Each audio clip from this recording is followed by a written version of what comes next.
Eventually, we are all going to be rich. We are all going to be nominally rich. We are all going to have all the money that we have ever wanted. But will you be able to spend it? Hello, YouTubers. Alaska Prepper here. Ladies and gentlemen, this is starting to get real. If you are not putting away food, and I'm going to elevate my voice here so that you can hear me. If you are not putting away food, this is the time to do it. I understand that right now the supermarket shelves have food in them. You need to put away food because in our near future, the price of food, number one, is going to be impacted. And then the availability of food will be impacted as well. I mentioned on a previous video that in Venezuela, I saw a video where a gentleman in Venezuela was walking through a supermarket and it was completely full of food. It had everything in it, but there was almost no one there because they couldn't afford to shop there. I feel the same thing is coming to the US and other Western nations. Here it says California farmers facing drought are choosing not to plant crops because they know that they're not going to have the water that they need in order for their crops to flourish, in order for their crops to grow. I did a video the other day where I showed a farmer plowing through his field. I think they were grapevines or some kind of an orchard because he knew that there was not going to be enough water for those fruits to grow. So he wanted to make sure that those plants did not take away from the things that they were going to be able to grow this year. It says here that in some areas of California, it's so dry that farmers are not even bothering to plant crops this season. Growers north of San Francisco have begun pulling out of local farmers markets and produce box programs. County Line Harvest, which farms more than 30 acres in Petaluma, doesn't have enough water to grow all the peppers, lettuce, and other produce that normally go into the subscription boxes. Nearby farms are saying the same, underscoring the effect of the extended dry spell. Now, ladies and gentlemen, if we cannot rely on our farmers for food, how in the world do you think we're going to be able to rely on our government for food? I do understand that some people think that only because the government prints money out of thin air that they're going to be able to buy food. But let me remind you of something. In Weimar, Germany, and even in Russia, when Russia collapsed, or when the Soviet Union collapsed, there were millionaires everywhere. In Zimbabwe, when their currency collapsed, there were millionaires everywhere. Why? Because the governments were printing money like crazy, making everyone into millionaires.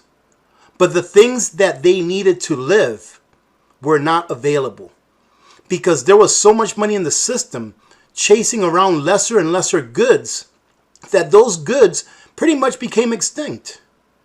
This is the time, ladies and gentlemen, that you need to heed the warning.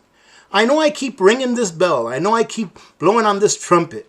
I know I'm Chicken Little. But do yourselves a favor and do your own research. Now listen to this. California grows 1/3 of the United States vegetables and 2/3 of the nation's fruits and nuts. If dry weather hampers the produce powerhouse, that could add to the price of food that's already starting to grip the U.S. economy. Inflation, ladies and gentlemen, the inflation of food prices is going to start to go up.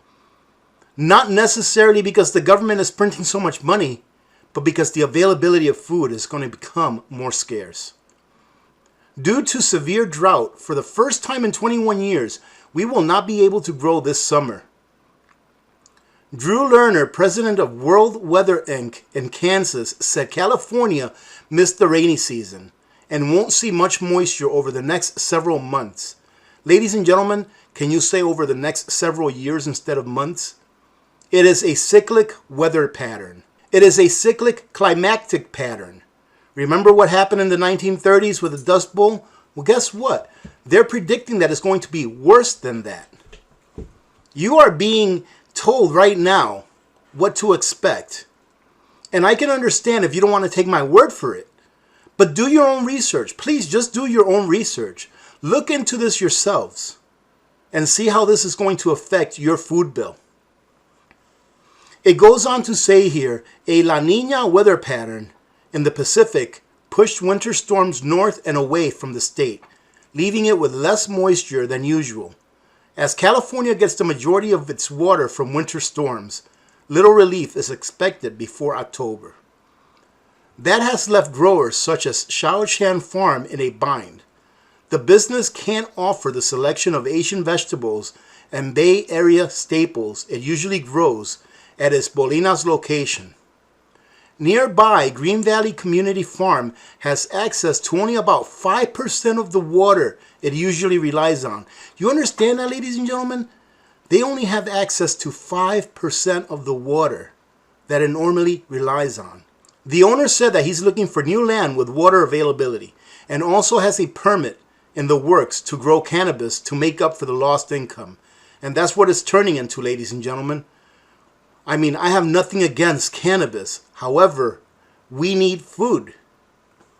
If it does not come through, he'll leave the fields empty. It's part of our generation's cross to bear, figuring out how to run small or medium-scale farm businesses in this kind of atmosphere of highly variable rainfall, he says. And that's the end of the article, ladies and gentlemen. I cannot put into words how much you should pay attention to what's going on with this drought that's happening in the West Coast. And not only in the West Coast, but like the other video I put out a couple days ago, in a lot of countries all over the world. Ladies and gentlemen, look, it is time for you to realize, if you're not prepping, that you need to get prepared for what's coming. If you have a family, consider doing some research into this so that you can see how important it is for you to start putting away some sustenance so that your family can eat in the future should food become scarce, as I think it will become. Like I said, these things are leading indicators. Right now, you are seeing food in the supermarkets. But that's because the food that we're eating now was probably harvested 6 months to a year ago. What happens when that food runs out and we don't have enough food to go around for everyone? Do you really want to be one of the last people to take action? Because by the time that everyone figures out what's going on, there's definitely not going to be enough for everyone to put away. Ladies and gentlemen, there is a part of the population that will never listen. There's a part of the population that will always think that they'll be taken care of. There's a part of the population that think that these videos are fear-mongering. They will go hungry.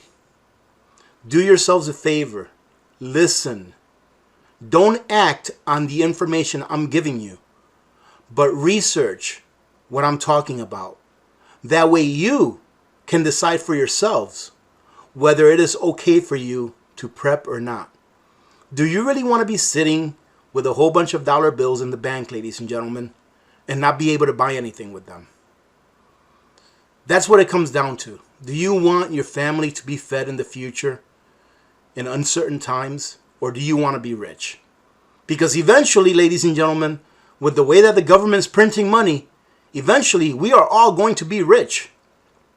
We are all going to be nominally rich. We are all going to have all the money that we have ever wanted. But will you be able to spend it? That's the question that you have to ask yourselves. Having said that, thank you very much. I hope you're heeding the warning. I know I'm putting these videos out, warning about this more and more. This is just one of those things that we have to really look at. I know I put out a lot of videos also telling you, listen, our money is eventually going to become worthless because they're printing so much. That's another thing that we have to be look at. I hope you're doing your own research. I hope you're going out there and taking a look at some of this information. It doesn't have to come from me, but let me be the person that motivates you to go out there and do some research so that you can better prepare yourselves for what's coming, ladies and gentlemen, because it's inevitable. Nature does not care who you are. Nature does not care that this is the great United States of America. It doesn't care. Nature is going to do what it is going to do. The question is, are you going to be prepared?